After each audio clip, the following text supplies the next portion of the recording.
एक माँ और उसके दो बेटों की। एक उसका सगा बेटा था रोहन 9 और दूसरा किस्मत से जुड़ा हुआ एक सोतेला बेटा अर्जुन। एक छोटे से मिडिल क्लास घर मनु समीरा अपने दोनों बेटों के साथ रहती थी। घर बाहर से साधारण था लेकिन अंदर प्यार बराबर में ही बटा थे। समीरा का सारा ध्यान अपने सगे बेटे रोहन पर रहता था। उसकी पढ़ाई, उसका खाना, उसके कपड़े, सब कुछ सबसे पहले।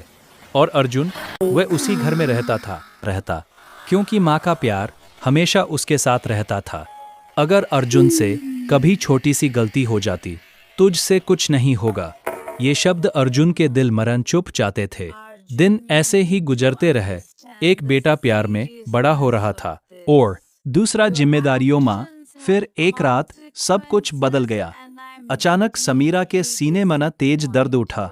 वह जमीन पर गिर पड़ी।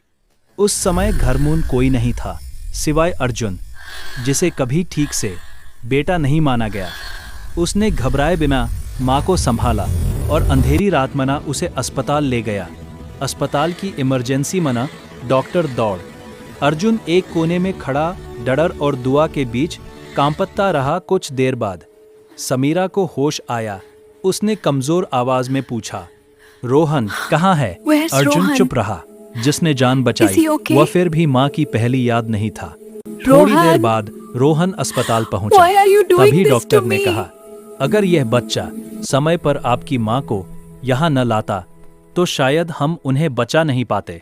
समीरा की आंखों में आंसू आ गए। उसे अपनी गलती समझ आ गई। मुझे माफ कर दे बेटा।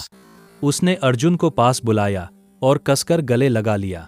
मुझे माफ कर दे बेटा, मैं तुझे समझ नहीं पाई। अर्जुन कुछ नहीं बोला क्योंकि उसे शिकायत नहीं थी। उसे तो बस माँ मिल गई थी। उस दिन के बाद उस घर में सब बदल गया क्योंकि सच्चाई ये थी, सगा बेटा वो नहीं होता जो खून से जुड़ा हो। सगा बेटा वो होता है जो सबसे मुश्किल वक्त भी ने आपका हाथ थाम ले।